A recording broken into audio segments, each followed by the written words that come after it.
Okay, this is the home screen of the Jaguar I-Pace. I swipe my finger once. That's the second set of menus. I swipe it twice. Now, see the one in the center that looks like a helmet? I press that. Oops, first we have to be in dynamic mode. So I am going to go back. Okay.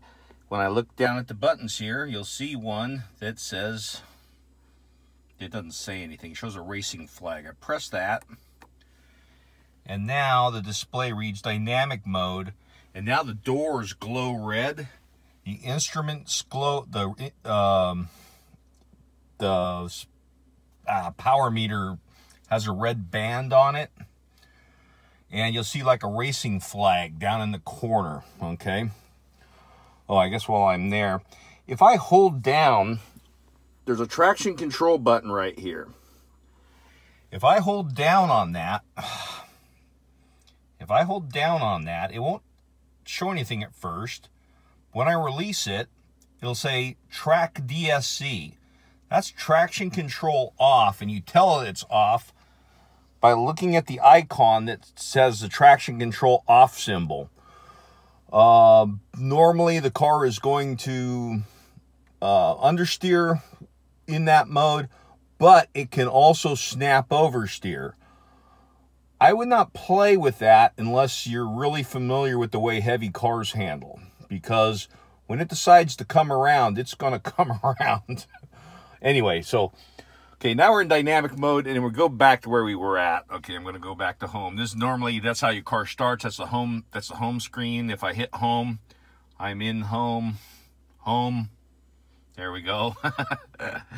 I swipe it twice. Now you'll see the helmet, dynamic eye. Now, you will notice that I have mine set so the drive motor's in dynamic, or I can go comfort or dynamic. Steering, dynamic or comfort or dynamic. Suspension, comfort or dynamic. Okay. I can go back to the factory setup. I guess, I don't know. I haven't played with the factory setup. Okay. That's for the settings icon. Now I go down to the next one. This is the lap timer, okay? So now you have a lap timer function, okay?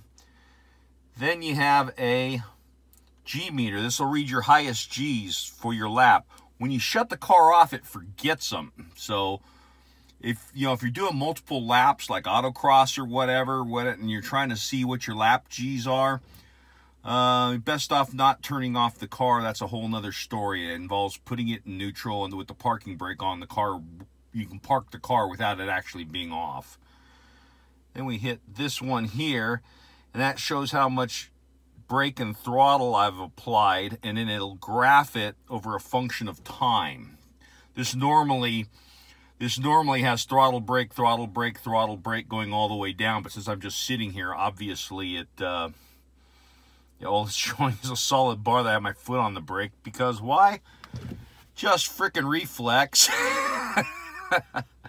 Okay, so now we go back, and I think that about oh wait, no, we want to talk about how to make a racket that gets all the editors all mad.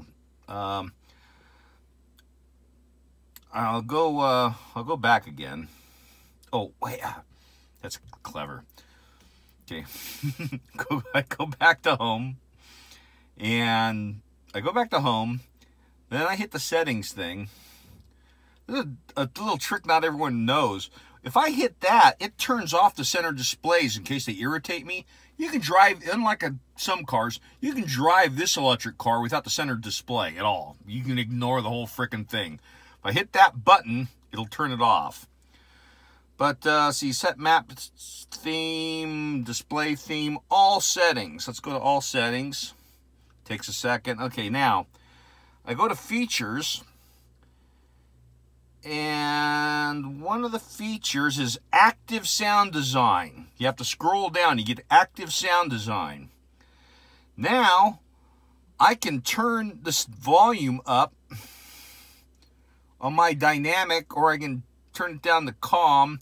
This is only for dynamic, okay? So it's not a big deal.